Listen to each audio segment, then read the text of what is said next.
Corona महामारी के बाद से देश में कई तरीके की दवाएं भी बिकी हैं और खपत भी काफ़ी बढ़ गई है। जाहिर है, जब कोरोना आया उस वक्त आपने बहुत सारी दवाइयां खरीदी। उसमें एक बहुत महत्वपूर्ण नाम रहा था आइवरमेक्टिन, या फिर आप कह लें डोलो, या फिर पैरासिटामोल, या फिर कोई और भी दूसरी दवाई। दवाइयों का हमारे जीवन में बहुत अहम हिस्सा है और दवाइयों पर बहुत सारे ऐसे लोग हैं जो आज भी डिपेंडेंट हैं। लेकिन डॉक्टर्स कहते हैं कि ज़्यादा से ज़्यादा कोशिश करें कि आप दवाइयों से दूर रहें, लेकिन फिर भी दवाइयाँ हमारी ज़रूरत की चीज़ बन गई हैं।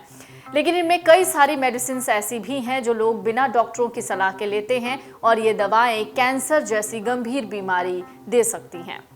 इस खतरे को देखते हुए केंद्र सरकार ने कैंसर होने की चिंता को लेकर लोकप्रिय एंटासिड सॉल्ट रैनिटिडिन को आवश्यक दवाओं की लिस्ट से हटा दिया है। रैनिटिडिन क्या है ये? दरअसल लोकप्रिय रूप से एसिलॉक, जिनटेक और रेंटेक ब्रांड नामों के तहत इसे बेचा जाता है और आमतौर पर पेट दर्द से संबंधित समस्या के लिए इस दवा को लिया जाता है। केंद्र ने कुल 26 दवाओं को इस लिस्ट से हटाया है और लिस्ट से हटाई गई 26 दवाओं का देश में अब अस्तित्व खत्म हो जाएगा। इतना ही नहीं, लिस्ट में 34 दवाएं भी जोड़ी गई हैं। दरअसल भारत में जरूरी दवाएं सस्ती होने वाली हैं। आवश्यक दवाओं की राष्ट्रीय सूची NLEM की ताजा लिस्ट जारी कर दी गई है। इनमें एंटी डायबिटीज दवा इंसुलिन, गलार्गिन, एंटी टीबी दवा डेलामेटिन, आइवरमेक्टिन और एंटी पैरासाइट जैसी मेडिसिन शामिल हैं। रैनिटिडिन कैंसर से संबंधित चिंताओं के लिए दुनिया भर में जांच के दायरे में है और स्वास्थ्य मंत्रालय ने भारत के औषधि महानियंत्रक और अखिल भारतीय आयुर्विज्ञान संस्थान यानी एम्स के साथ इस दवा को जरूरी स्टॉक से बाहर निकालने के बारे में भी बातचीत की। ये दवाएं हेल्थ के लिए हानिकारक हो सकती हैं, ये कहा गया है। रैनिटिडिन दवा की जांच 2019 से चल रही है, जब अमेरिका स्थित खाद्य एवं औषधि प्रशासन ने दवा में संभावित कैंसर पैदा करने वाले एसिड पाए। दवा नियामकों ने रैनिटिडिन युक्त दवाओं के नमूनों में कैंसर पैदा करने वाली अशुद्धता N-नाइट्रोसिडिमिथाइलमाइन यानी NDMA को पाया गया था, जिससे कैंसर फैलने की आशंका रहती है। रैनिटिडिन के अलावा जिन दूसरे दवाओं को सूची से बाहर किया गया है उसके कई प्रकार की गंभीर बीमारियां होने की आशंका है।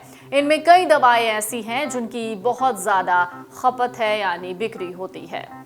चलिए अब बात करते हैं उन 26 दवाओं की जिन्हें जरूरी सूची से हटाया गया है। एक एक करके उन दवाओं के नाम जान लीजिए। शायद आपके घर में भी वो दवा ना पड़ी हो जिसे आप हर रोज खा रहे हो।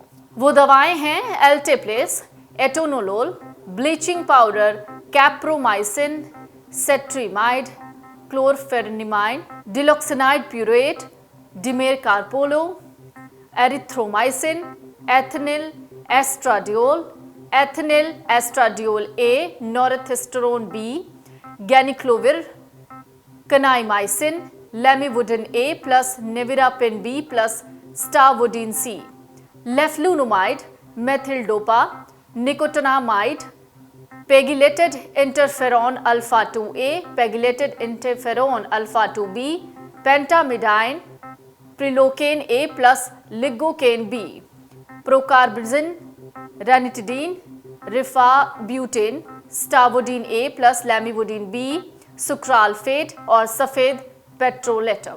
चलिए अब उन दवाओं की भी बात कर लेते हैं जिन्हें आवश्यक सूची में जोड़ा गया है। National list of essential medicine में अब 384 दवाएं शामिल हैं। निकोटिन रिप्लेसमेंट थेरेपी भी लिस्ट में जोड़ी गई है, यानी सिगरेट छुड़ाने वाली दवा अब NLEM में शामिल है। इसके अलावा आइवरमेक्टिन भी लिस्ट का हिस्सा बनी है, जो कीड़े मारने की दवा है। ये कोरोना में कई मामलों में असरदार पाई गई है। हालांकि एरिथ्रोमाइसिन जैसी एंटीबायोटिक भी लिस्ट से हटा दी गई है। NLEM में लिस्टेड दवाएं नेशनल फार्मास्यूटिकल प्राइसिंग अथॉरिटी यानी NPPA की ओर से तय मूल्य सीमा से कम में बेची जाती हैं। पहली बार NLEM को 1996 में बनाया गया। इसे 2003, 2011 और 15 में पहले बदला गया है। अब 5वीं बार ये लिस्ट सितंबर 2022 में रिवाइज की जा रही है। डाउनलोड करें अमर उजाला ऐप और पाएं खबरें लगातार।